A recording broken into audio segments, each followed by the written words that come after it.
तमीम दारी नबी पाक ने दज्जाल से मिलने से पहले एक और चीज देखी, एक ऐसी चीज जो उन्होंने पूरी जिंदगी में कभी नहीं देखी थी, और वो चीज उन्हें इस सबसे खौफनाक हस्ती की तरफ ले गई जो इस जमीन पर मौजूद थी। ये कहानी कोई लोक दास्तान नहीं है, ये कोई कमजोर रवायत नहीं है, ये सही मुस्लिम में मौजूद है।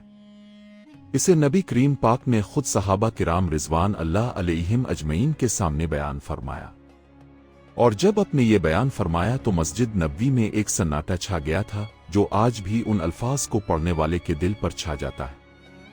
तमीम दारी नबी पाक के बारे में पहले जानना जरूरी है। वो एक ईसाई थे, शाम के रहने वाले। बहरी सफर उनका पेशा था।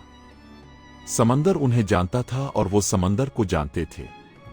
उन्होंने जिंदगी में बहुत से तूफान देखे थे, बहुत से अनजान जजीरे देखे थे, बहुत सी हैरान कुन चीजें देखी थीं, लेकिन जो उन्होंने इस एक सफर में देखा वो उनकी पूरी जिंदगी के तजुर्बात से भारी था।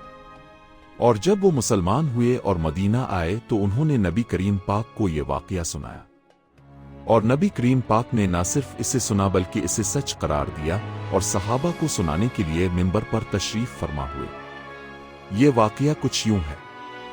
तमीम दारी और उनके साथी समंदर में सफर कर रहे थे। रवायत में है कि वो 30 आदमी थे। सफर मामूल का था हुआ साजगार थी, लेकिन फिर अचानक मौसम बदला। समंदर ने करवट ली। तूफान आया जो आता तो है लेकिन जाने का नाम नहीं लेता। उनकी कुश्ती लहरों के थपेड़ों से खेलने लगी। वो 1 महीने तक समंदर की बेरहम लहरों के रहम व करम पर रहे। ना समत का इल्म, ना साहिल की खबर, ना आसमान पर कोई राहनुमा तारा।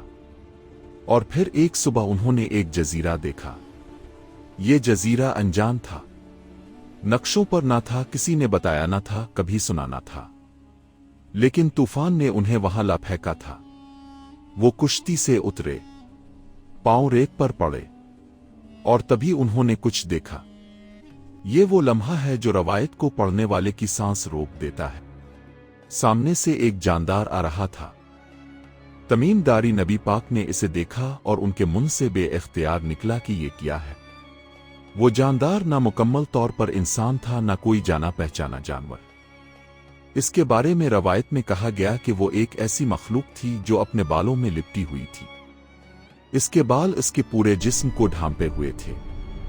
इसका आगे पीछे पहचाना नहीं जा सकता था, यानी इसका चेहरा और पुश्त बालों की वजह से अलग नहीं होते थे। तमीम दारी ने पूछा, तो कौन है? इस मखलूक ने जवाब दिया, मैं अल्सा से हूं। ये नाम पहली बार सुनकर ही दिल में एक बेचैनी पैदा होती है।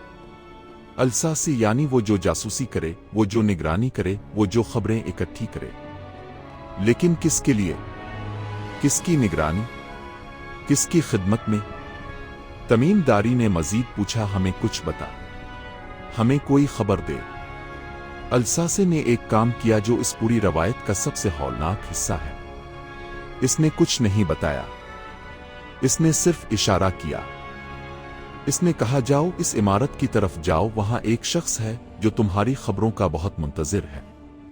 ये जुमला सुनकर तमीम दारी के साथी डर गए होंगे। एक अनजान जजीरा, एक अनजान मखलूक, और अब एक अनजान इमारत की तरफ जाने का हुक्म। लेकिन वो गए, क्योंकि समंदर के सफर ने उन्हें यह सिखा दिया था कि बाज औकात आगे बढ़ने के अलावा कोई रास्ता नहीं होता। इमारत में दाखिल हुए। अंदर का मंजर उनकी आंखों ने जो देखा वो दुनिया के किसी सफरनामे में नहीं मिलता। एक इंसानी जिस्म था, लेकिन इतना बड़ा कि तमीम दारी ने पहले कभी इतना बड़ा इंसान नहीं देखा था। वो जंजीरों में जकड़ा हुआ था, लोहे की भारी जंजीरें, हाथ गर्दन से बंधे हुए, टांगें भी जकड़ी हुई, और उसकी आंख एक नखकानी बाहर को उभरी हुई जैसे उभरा हुआ शीशा। इसने तमीम दारी को देखा और पूछा, तुम कहां से आए हो? तमीम दारी ने बताया, और फिर वो गुफ्तगू हुई जो इस पूरी रवायत का मरकज है। इस जकड़े हुए वजूद ने सवाल पर सवाल पूछा। बैतुल मक़दस के बारे में पूछा, क्या वहां अजमी लोग आबाद हो गए हैं? बुहेरा तबरिया के बारे में पूछा, क्या इसमें पानी है? जागैर के चश्मों के बारे में पूछा, क्या वो बह रहे हैं? और नबी आखिरुज़्ज़मा के बारे में पूछा, क्या वो नबी आ चुके हैं? یہ سوالات سن کر تمیم داری کی سمجھ میں آیا کہ یہ مخلوق کتنے عرصے سے یہاں قید ہے۔ یہ دنیا کی خبروں کو جانتی ہے، اس کی نظر باہر پہنچتی ہے، لیکن جسم جکڑا ہوا ہے۔ یہ باہر نکلنا چاہتی ہے، باہر کی تبدیلیوں کا انتظار کر رہی ہے، اور جب باہر کے حالات اس کے نکلنے کے لیے تیار ہو جائیں گے تو اللہ کی اجازت سے یہ زنجیریں ٹوٹیں گی۔ تمیم داری نے جواب دیا کہ ہاں، نبی آخر الزماں آ چکے ہیں، لوگ ان پر ایمان لا رہے ہیں، اور بیت المقدس میں اجمی آباد ہیں، تبرہ میں پانی ہے، زغر کے چشمے بہ رہے ہیں۔ یہ سن کر اس مخلوق کے چہرے پر ایک تاثر آیا جسے تمیم داری نے محسوس کیا، اور پھر اس نے وہ جملہ کہا جو آج تک گونجتا ہے۔ اس نے کہا، جان لو کہ میں مسیح دجال ہوں، اور مجھے جلد ہی اذن ملنے والا ہے۔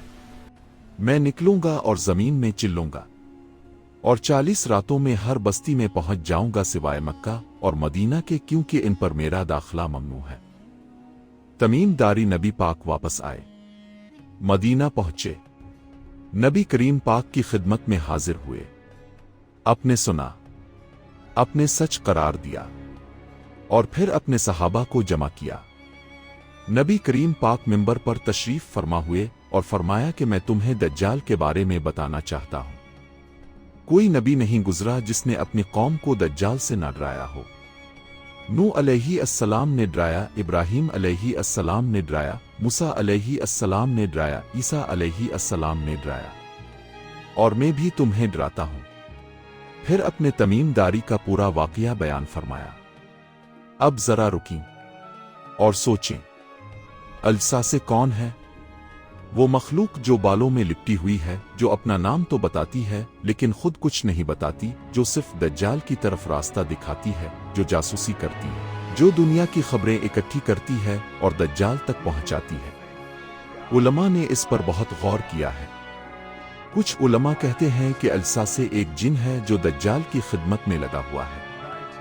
کچھ کہتے ہیں کہ یہ ایک خاص مخلوق ہے جو صرف اسی مقصد کے لیے پیدا کی گئی ہے، اور کچھ علماء اس کے نام پر زیادہ زور دیتے ہیں، جاسوسی کرنے والی، خبریں اکٹھی کرنے والی۔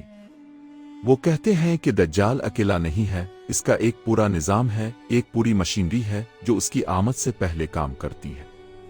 اور وہ جزیرہ، کہاں ہے وہ جزیرہ؟ علماء نے مختلف آرا دی ہیں۔ کچھ نے بحیرہ روم کی طرف اشارہ کیا ہے، کچھ نے بحر ہند کی طرف، کچھ نے کہا ہے کہ یہ کوئی ایسی جگہ ہے جو عام انسانی رسائی سے باہر ہے، اور وہاں پہنچنا صرف اللہ کی مشیت سے ممکن ہے، جیسے تمیم داری کو طوفان وہاں لے گیا تھا۔ لیکن جو بات تمام علماء پر متفق ہے وہ یہ ہے کہ وہ وجود ابھی موجود ہے، وہ زنجیریں ابھی جکڑی ہوئی ہیں، لیکن وہ دنیا کی خبریں سن رہا ہے، وہ انتظار کر رہا ہے، اور الساسے ابھی بھی اپنا کام کر رہی ہے۔ نبی کریم پاک نے دجال کی جسمانی علامات بھی بیان فرمائیں۔ کانی حق، جو داہنی آنکھ ہوگی وہ ایسی ہوگی جیسے ابھرا ہوا انگور، اس کی پیشانی پر کافر لکھا ہوگا، اور ہر مومن خواہ وہ پڑھا لکھا ہو یا ان پڑھ اسے پڑھ سکے گا، اور اس کے ساتھ 2 ایسی چیزیں ہوں گی جو جنت اور دوزخ کی طرح ہوں گی، لیکن جو جنت دکھے گی وہ دراصل جہنم ہوگی، اور اس کی سب سے بڑی آزمائش یہ ہوگی کہ وہ کہے گا میں رب ہوں۔ سوچیں، ایک ایسی ہستی جو کہے کہ میں رب ہوں، جو مردوں کو زندہ کرنے کا دعویٰ کرے، جو بارش برسائے، جو زمین سے خزانے نکالے، جو پوری دنیا میں 40 دن میں گھوم آئے، اس کا فریب کتنا طاقتور ہوگا؟ اور جو لوگ اللہ سے غافل ہوں گے، جن کے دلوں میں دنیا کی محبت بھری ہوگی، وہ کیسے بچیں گے؟ نبی کریم پاک نے جواب دیا کہ جو اسے جانتا ہو وہ بچ جائے گا، اور جاننے کا مطلب صرف کتابی علم نہیں ہے، جاننے کا مطلب ہے وہ ایمان جو دل کی گہرائی میں جڑیں پکڑ چکا ہو، وہ یقین جو کسی چمک دمک سے نہ ہلے، وہ تعلق اللہ سے جو کسی فریب سے نہ ٹوٹے۔ الساسے کی کہانی آج بھی اتنی ہی زندہ ہے جتنی 1400 سال پہلے تھی، اور شاید اس کہانی کا سب سے اہم سبق یہ نہیں ہے کہ دجال کہاں ہے یا الساسے کیا ہے۔ سب سے اہم سبق یہ ہے کہ جب تمیم داری نبی پاک واپس آئے تو انہوں نے نبی کریم پاک کو بتایا، اور نبی کریم پاک نے پوری امت کو بتایا، تاکہ کوئی انجان نہ رہے، تاکہ جب وہ آئے تو پہچانا جائے، تاکہ فریب لگے، جادو لگے، جھوٹ لگے۔ اور آج آپ یہ سن رہے ہیں، یہ جان رہے ہیں، یہ سمجھ رہے ہیں۔ तो अब भी इस सिलसिले की एक कड़ी है जो नबी करीम पाक ने शुरू की थी। अब आगे बढ़ाएं, क्योंकि जो जानता है इस पर फर्ज है कि दूसरों को बताए, और जो नहीं जानता वो इस फरेब का आसान शिकार है जो तारीख का सबसे बड़ा फरेब होने वाला है। अभी हमारे चैनल हिस्ट्री ऑफ इस्लाम को सब्सक्राइब करें और बेल आइकन पर क्लिक करें।